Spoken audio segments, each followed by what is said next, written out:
ನಮಸ್ಕಾರ ಸ್ನೇಹಿತರೆ, ನೋಡಿ, ಗೃಹಲಕ್ಷ್ಮಿ ಯೋಜನೆಯ ಪ್ರತಿಯೊಂದು ಫಲಾನುಭವಿಗಳಿಗೆ ಕೊನೆಗೂ ಸರ್ಕಾರದಿಂದ ಹೊಸ ವರ್ಷಕ್ಕೆ ಭರ್ಜರಿ ಗುಡಿಸನ ಕೊಟ್ಟಿದ್ದು ನಿಮ್ಮ ಬ್ಯಾಂಕ್ ಖಾತೆಗೆ 2,000 ಹಣ ಅಲ್ಲ, ಒಟ್ಟು 6,000 ಹಣನ ಪ್ರತಿಯೊಂದು ಫಲಾನುಭವಿಗಳಿಗೆ ನಾವು ಜಮಾ ಮಾಡ್ತಾ ಇದ್ದೀವಿ ಅಂತ ಸರ್ಕಾರ ಒಂದು ಭರ್ಜರಿ ಗುಡಿಸನ ಕೊಟ್ಟಿದೆ.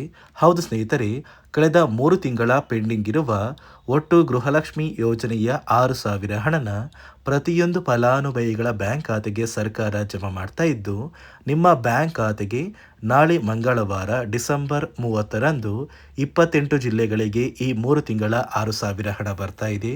ಮತ್ತು ರೇಷನ್ ಕಾರ್ಡ್ ದಾರರಿಗೂ ಕೂಡ ಸರ್ಕಾರದಿಂದ ಭರ್ಜರಿ ಗುಡಿಸನ ಕೊಟ್ಟಿದ್ದು, ಸರ್ಕಾರದಿಂದ ಬಂದಿರುವಂತಹ ಒಂದು ಮಾಹಿತಿ ಏನು ಅಂತ ನಾನು ನಿಮಗೆ ತಿಳಿಸ್ಕೊಡ್ತಾ ಇದ್ದೀನಿ. ಅದಕ್ಕಿಂತ ಮೊದಲು ನೀವೇನಾದ್ರೂ ಇನ್ನೂ ಕೂಡ ನನ್ನ ಚಾನಲ್ನ ಸಬ್ಸ್ಕ್ರೈಬ್ ಆಗಿಲ್ಲ ಅಂದರೆ ದಯವಿಟ್ಟು ಪ್ರತಿಯೊಬ್ಬರು ಚಾನಲ್ನ ಸಬ್ಸ್ಕ್ರೈಬ್ ಮಾಡ್ಕೊಳ್ಳಿ, ಹಾಗೆ ವಿಡಿಯೋಗೆ ಒಂದು ಲೈಕ್ನ ಕೊಡಿ. ಹೌದು ಸ್ನೇಹಿತರೆ, ಕಳೆದ ಗೃಹಲಕ್ಷ್ಮಿ ಯೋಜನೆಯ 3 ತಿಂಗಳ 6,000 ಹಣನ ಈ ಬಾರಿ ಡಿಸೆಂಬರ್ 30ರಿಂದ ಹೊಸ ವರ್ಷದ ಪ್ರಯುಕ್ತ ಪ್ರತಿಯೊಂದು ಫಲಾನುಭವಿಗಳಿಗೆ ಸರ್ಕಾರ ಜಮಾ ಮಾಡ್ತಾ ಇದೆ. ನಿಮ್ಮ ಬ್ಯಾಂಕ್ ಖಾತೆಗೆ ಈಗಾಗಲೇ ಸಾಕಷ್ಟು ಫಲಾನುಭವಿಗಳು ಗೃಹಲಕ್ಷ್ಮಿ ಯೋಜನೆಯ 24ನೇ ಕಂತಿನ ಹಣನ ಪಡ್ಕೋತಾ ಇದ್ದೀರಾ. ಸುಮಾರು 25ರಿಂದ 30 ಲಕ್ಷಕ್ಕಿಂತ ಅಧಿಕ ಫಲಾನುಭವಿಗಳಿಗೆ ಈ ಬಾರಿ 24ನೇ ಕಂತಿನ ಹಣ ಇಲ್ಲಿಯವರೆಗೂ ಜಮಾ ಆಗಿದ್ದು, ಒಂದು ವೇಳೆ ಇನ್ನೂ ಕೂಡ ನಿಮ್ಮ ಬ್ಯಾಂಕ್ ಖಾತೆಗೆ ಈ ಒಂದು ಹಣ ಬಂದಿಲ್ಲ ಅಂದರೆ ಯಾವುದೇ ಕಾರಣಕ್ಕೂ ತಲೆ ಕೆಡಿಸ್ಕೋಬೇಡಿ. ಯಾಕಂದರೆ ಈಗಾಗಲೇ ಸರ್ಕಾರದಿಂದ ಹಣಕಾಸು ಇಲಾಖೆ ಗೃಹಲಕ್ಷ್ಮಿ ಯೋಜನೆಗೆ 3 ತಿಂಗಳ 6,000 ಹಣನ ಜಮಾ ಮಾಡುವುದಾಗಿ ಸುಮಾರು 7,000ಕ್ಕಿಂತ ಅಧಿಕ ಕೋಟಿ ಹಣನ ಈ ಬಾರಿ ಹಣಕಾಸು ಇಲಾಖೆ ಬಿಡುಗಡೆ ಮಾಡಿದೆ.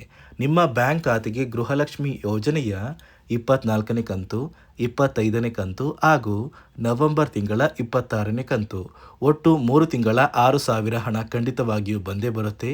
3 ತಿಂಗಳ 6,000 ಹಣ ಒಟ್ಟಿಗೆ ಬರೋದಿಲ್ಲ. ಮೊದಲು 24ನೇ ಕಂತು ಮತ್ತು 25ನೇ ಕಂತಿನ ಹಣ ಅಂದರೆ 4,000 ಹಣನ ಸರ್ಕಾರ ಒಟ್ಟಿಗೆ ಜಮಾ ಮಾಡಿ, ನಂತರ ಕೆಲವೇ ದಿನಗಳಲ್ಲಿ ಅಂದರೆ ನಿಮ್ಮ ಬ್ಯಾಂಕ್ ಖಾತೆಗೆ ಒಂದು ಸಲ ಹಣ ಜಮಾ ಮಾಡಿದ್ರೆ ಸುಮಾರು 7ರಿಂದ 10 ದಿನಗಳಲ್ಲಿ ಆ ಒಂದು ಹಣ ನಿಮ್ಮ ಬ್ಯಾಂಕ್ ಖಾತೆಗೆ ಸೇರುತ್ತೆ. ಯಾಕಂದರೆ ಸಾಕಷ್ಟು ಜನಕ್ಕೆ ಗೃಹಲಕ್ಷ್ಮಿ ಹಣ ಜಮಾ ಆಗಬೇಕಾಗಿರುತ್ತೆ. ಅದೇ ಒಂದು ಕಾರಣಕ್ಕೆ ಕೆಲವೇ ದಿನಗಳ ಕಾಲ ಒಂದು ಸಮಯನ ತಗೊಳ್ಳುತ್ತೆ. ನೋಡಿ ಸ್ನೇಹಿತರೆ, ಈ ಬಾರಿ ಗೃಹಲಕ್ಷ್ಮಿ ಹಣದ ಜೊತೆಗೆ ಸರ್ಕಾರ ರೇಷನ್ ಕಾರ್ಡ್ ಹೊಂದಿರುವ ಕಾರ್ಡ್ದಾರರಿಗೂ ಕೂಡ ಭರ್ಜರಿ ಗುಡಿಸನ ಕೊಟ್ಟಿದೆ. ನೋಡಿ, ಗೃಹಲಕ್ಷ್ಮಿ ಯೋಜನೆಯಲ್ಲಿ 28 ಜಿಲ್ಲೆಗಳಿಗೆ 3 ತಿಂಗಳ 6,000 ಹಣ ಜಮಾ ಆಗ್ತಾ ಇದ್ರೆ, ಇಲ್ಲಿ ರೇಷನ್ ಕಾರ್ಡ್ದಾರರಿಗೆ ಇನ್ನು ಮುಂದೆ ಜನವರಿ ತಿಂಗಳಿಂದ ನಿಮ್ಮ ಒಂದು ಕಾರ್ಡಿಗೆ ಸರ್ಕಾರ 5 ರೀತಿಯ ಆಹಾರ ಪದಾರ್ಥಗಳು ಹೊಂದಿರುವ ಇಂದಿರಾ ಕಿಟ್ನ ಉಚಿತವಾಗಿ ಕೊಡ್ತಾ ಇದ್ದು, ಅಡುಗೆ ಎಣ್ಣೆ, ತೊಗರಿ ಬೇಳೆ, ಸಕ್ಕರೆ, ಅಡುಗೆ ಉಪ್ಪು ಮತ್ತು ರಾಗಿ, ಈ 5 ರೀತಿಯ ಆಹಾರ ಪದಾರ್ಥಗಳನ್ನ ಇನ್ನು ಮುಂದೆ ಜನವರಿ ತಿಂಗಳಿಂದ ಪ್ರತಿಯೊಂದು ಕಾರ್ಡ್ದಾರರಿಗೆ ಸರ್ಕಾರ ವಿತರಣೆ ಮಾಡ್ತಾ ಇದೆ. ಆದಷ್ಟು ಬೇಗ ಈ ಒಂದು ಕಿಟ್ ಕೂಡ ನಿಮಗೆ ಸಿಗುತ್ತೆ. ಅದೇ ರೀತಿ ನೋಡಿ ಸ್ನೇಹಿತರೆ, ಗೃಹಲಕ್ಷ್ಮಿ ಹಣನ ನೀವು ಪಡ್ಕೋಬೇಕು ಅಂದರೆ ಸರ್ಕಾರದಿಂದ ಕೆಲವು ನಿಯಮಗಳು ಕೂಡ ಪ್ರತಿ ವರ್ಷವೂ ಜಾರಿಗೆ ಬರ್ತಾ ಇದ್ದು, ಈ ಬಾರಿಯೂ ಕೂಡ ಕೆಲವು ನಿಯಮಗಳನ್ನ ಸರ್ಕಾರ ಜಾರಿಗೆ ತಂದಿದೆ. ಆ ನಿಯಮಗಳು ಏನು ಅಂತ ಕೂಡ ತಿಳ್ಕೊಳ್ಳೋಣ. ಅದೇ ರೀತಿ ಸರ್ಕಾರದಿಂದ ನಾಳೆ ಮಂಗಳವಾರ ಡಿಸೆಂಬರ್ 30ರಂದು 28 ಜಿಲ್ಲೆಗಳಿಗೆ ಹಣ ಜಮಾ ಆಗಲಿದ್ದು, ಯಾವ ಜಿಲ್ಲೆಗಳಿಗೆ ಹಣ ಬರ್ತಾ ಇದೆ ಅಂದರೆ ಚಾಮರಾಜನಗರ, ಚಿಕ್ಕಮಗಳೂರು, ದಕ್ಷಿಣ ಕನ್ನಡ, ಹಾಸನ, ಕೊಡಗು, ಮಂಡ್ಯ, ಮೈಸೂರು, ಉಡುಪಿ, ಬಳ್ಳಾರಿ, ಬೀದರ್, ಕಲಬುರಗಿ, ಕೊಪ್ಪಳ, ರಾಯಚೂರು, ಯಾದಗಿರಿ, ವಿಜಯನಗರ, ಬೆಂಗಳೂರು ನಗರ, ಬೆಂಗಳೂರು ಗ್ರಾಮಾಂತರ, ರಾಮನಗರ, ಚಿಕ್ಕಬಳ್ಳಾಪುರ, ಚಿತ್ರದುರ್ಗ, ತುಮಕೂರು, ಶಿವಮೊಗ್ಗ, ಕೋಲಾರ, ದಾವಣಗೆರೆ, ಉತ್ತರ ಕನ್ನಡ, ಹಾವೇರಿ, ಗದಗ, ಧಾರವಾಡ, ವಿಜಯಪುರ, ಬೆಳಗಾವಿ ಮತ್ತು ಬಾಗಲಕೋಟೆ, ಈ ಜಿಲ್ಲೆಗಳ ಪ್ರತಿಯೊಂದು ಫಲಾನುಭವಿಗಳಿಗೆ ಸರ್ಕಾರ ಗೃಹಲಕ್ಷ್ಮಿ ಯೋಜನೆಯ 2 ಅಥವಾ 3 ತಿಂಗಳ ಹಣನ ಜಮಾ ಮಾಡ್ತಾ ಇದ್ದು, ಜನವರಿ ತಿಂಗಳ 5ರಷ್ಟರಲ್ಲಿ ಪ್ರತಿಯೊಂದು ಫಲಾನುಭವಿಗಳು ನಿಮ್ಮ ಬ್ಯಾಂಕ್ ಖಾತೆಗೆ ಸೇರಬೇಕಾಗಿರುವ 2 ಅಥವಾ 3 ತಿಂಗಳ ಪೆಂಡಿಂಗ್ ಇರುವ ಗೃಹಲಕ್ಷ್ಮಿ ಯೋಜನೆಯ ಹಣನ ಪಡ್ಕೋತೀರಾ. ನೋಡಿ ಸ್ನೇಹಿತರೆ, ಈ ಬಾರಿ ಸುಮಾರು 1 ಲಕ್ಷಕ್ಕಿಂತ ಅಧಿಕ ಫಲಾನುಭವಿಗಳ ಬ್ಯಾಂಕ್ ಖಾತೆಗೆ ಸರ್ಕಾರ ಗೃಹಲಕ್ಷ್ಮಿ ಯೋಜನೆಯ ಹಣನ ಜಮಾ ಮಾಡ್ತಾ ಇಲ್ಲ. ಕಾರಣ ಏನು ಅಂದರೆ, ನಿಮ್ಮ ಬ್ಯಾಂಕ್ ಖಾತೆಗೆ ಡೆಬಿಟ್ ಮೂಲಕ ಹಣ ಜಮಾ ಮಾಡುವಂತಹ ಸಂದರ್ಭದಲ್ಲಿ ಸರ್ಕಾರ ಸಾಕಷ್ಟು ಫಲಾನುಭವಿಗಳ ಒಂದು ಬ್ಯಾಂಕ್ ಖಾತೆಗೆ ಹಣ ಜಮಾ ಮಾಡೋದನ್ನು ಕ್ಯಾನ್ಸಲ್ ಮಾಡಿದೆ. ಯಾಕಂದರೆ ಇತ್ತೀಚೆಗೆ ಹಣಕಾಸು ಇಲಾಖೆ ಜಾರಿಗೆ ತಂದಿರುವ 5 ನಿಯಮಗಳ ಆಧಾರದ ಮೇಲೆ ಪ್ರತಿಯೊಂದು ಫಲಾನುಭವಿಗಳಿಗೆ ಸರ್ಕಾರ ಈ ಒಂದು ಹಣನ ಜಮಾ ಮಾಡ್ತಾ ಇದ್ದು, ಯಾರೆಲ್ಲ ಫಲಾನುಭವಿಗಳು ಈ ನಿಯಮಗಳನ್ನ ಪಾಲಿಸಿಲ್ಲ, ನಿಮ್ಮ ಬ್ಯಾಂಕ್ ಖಾತೆಗೂ ಕೂಡ ಹಣ ಜಮಾ ಆಗೋದಿಲ್ಲ. ಹಾಗಾದರೆ ಬನ್ನಿ ಸ್ನೇಹಿತರೆ, ಸರ್ಕಾರ ಜಾರಿಗೆ ತಂದಿರುವ ಆ 5 ಹೊಸ ನಿಯಮಗಳು ಏನು ಅಂತ ನಾನು ನಿಮಗೆ ತಿಳಿಸ್ಕೊಡ್ತಾ ಇದ್ದೀನಿ. ನೋಡಿ ಸ್ನೇಹಿತರೆ, ಮೊದಲನೆಯ ಒಂದು ನಿಯಮ ಬಂದು, ಸಾಕಷ್ಟು ಫಲಾನುಭವಿಗಳು ಹೊಂದಿರುವಂತಹ ಒಂದು ರೇಷನ್ ಕಾರ್ಡ್ ಏನಿದೆ, ಆ ಒಂದು ರೇಷನ್ ಕಾರ್ಡ್ನ ಮನೆಯ ಸದಸ್ಯರ ಪ್ರತಿಯೊಬ್ಬರ ಒಂದು ಆಧಾರ್ ಕಾರ್ಡ್ನ ನಿಮ್ಮ ರೇಷನ್ ಕಾರ್ಡ್ಗೆ ಕಡ್ಡಾಯವಾಗಿ ಲಿಂಕ್ ಮಾಡಿಸ್ಬೇಕು. ಅಂದರೆ ಈ ಒಂದು ಲಿಂಕ್ ಮಾಡಿಸುವಂತಹ ಒಂದು ಪ್ರೊಸೀಜರ್ಗೆ ಸರ್ಕಾರ KYC ಅಂತ ಕರೀತಾರೆ. ನಿಮ್ಮ ರೇಷನ್ ಕಾರ್ಡ್ಗೆ ಇನ್ನೂ ಸಹ KYC ಆಗಿಲ್ಲ ಅಂದರೆ ನಿಮ್ಮ ಬ್ಯಾಂಕ್ ಖಾತೆಗೆ ಸರ್ಕಾರ ಮುಂದಿನ ದಿನಗಳಲ್ಲಿ ಗೃಹಲಕ್ಷ್ಮಿ ಯೋಜನೆಯ ಹಣನ ಕ್ಯಾನ್ಸಲ್ ಮಾಡುತ್ತೆ. ಅದೇ ರೀತಿ ಎರಡನೆಯ ಒಂದು ನಿಯಮ ಬಂದು, ಸಾಕಷ್ಟು ಫಲಾನುಭವಿಗಳು ಕಳೆದ 3 ತಿಂಗಳಿಂದ ಸರ್ಕಾರದಿಂದ ಬರ್ತಾ ಇರುವಂತಹ ಒಂದು ರೇಷನ್ ಏನಿದೆ, ಅಂದರೆ ಉಚಿತ ಅಕ್ಕಿ ಏನಿದೆ, ಈ ಒಂದು ರೇಷನ್ನ ಪಡ್ಕೋತಾ ಇಲ್ಲ.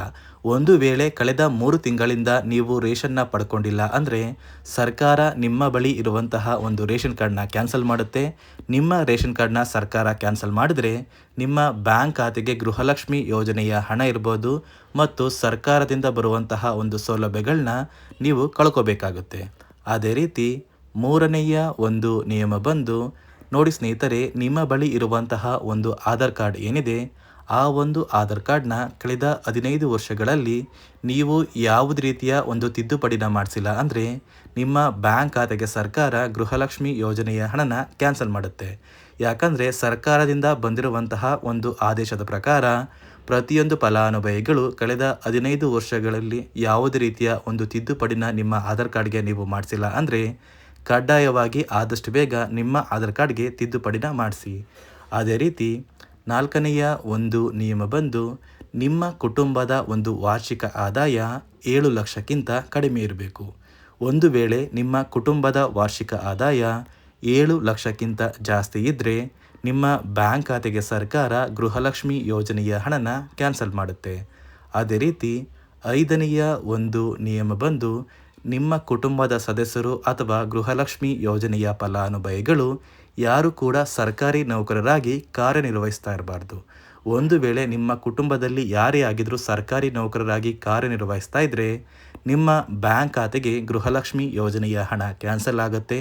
ಈ 5 ನಿಯಮಗಳ ಆಧಾರದ ಮೇಲೆ ಪ್ರತಿಯೊಂದು ಫಲಾನುಭವಿಗಳಿಗೆ ಸರ್ಕಾರ ಹಣ ಜಮಾ ಮಾಡ್ತಾ ಇದೆ. ಒಂದು ವೇಳೆ ನೀವು ಈ 5 ನಿಯಮಗಳನ್ನ ಪಾಲಿಸಿಲ್ಲ ಅಂದರೆ ನೀವು ಕೂಡ ಗೃಹಲಕ್ಷ್ಮಿ ಯೋಜನೆಯ ಹಣದಿಂದ ವಂಚಿತರಾಗಬೇಕಾಗುತ್ತೆ. ನೋಡಿ ವೀಕ್ಷಕರೇ, ಸರ್ಕಾರದಿಂದ ನಾಳೆ ಮಂಗಳವಾರ ಡಿಸೆಂಬರ್ 30ರಂದು 28 ಜಿಲ್ಲೆಗಳಿಗೆ ಗೃಹಲಕ್ಷ್ಮಿ ಯೋಜನೆಯ 3 ತಿಂಗಳ 6,000 ಹಣನ ಜಮಾ ಮಾಡಲಿದ್ದು, ಪ್ರತಿಯೊಂದು ಫಲಾನುಭವಿಗಳಿಗೆ ಯಾವುದೇ ರೀತಿಯ ಪೆಂಡಿಂಗ್ ಇರುವ ಹಣ ಬಾಕಿ ಇಲ್ಲ ಅಂದರೆ 24ನೇ ಕಂತಿನಿಂದ 26ನೇ ಕಂತಿನ ಹಣದವರೆಗೂ ಕೂಡ 6,000 ಹಣ ಬರುತ್ತೆ ಅಂತ ಹೇಳ್ತಾ, ಇದಿಷ್ಟು ಸರ್ಕಾರದಿಂದ ಬಂದಿರುವಂತಹ ಒಂದು ಮಾಹಿತಿಯಾಗಿದೆ. ನಾನು ಕೊಟ್ಟಿರುವಂತಹ ಮಾಹಿತಿ ನಿಮಗೆ ಇಷ್ಟ ಆಗಿದ್ದಲ್ಲಿ ದಯವಿಟ್ಟು ಪ್ರತಿಯೊಬ್ಬರು ನನ್ನ ಚಾನಲ್ನ ಸಬ್ಸ್ಕ್ರೈಬ್ ಮಾಡಿಕೊಳ್ಳಿ, ಹಾಗೆ ವಿಡಿಯೋಗೆ ಒಂದು ಲೈಕ್ನ ಕೊಡಿ.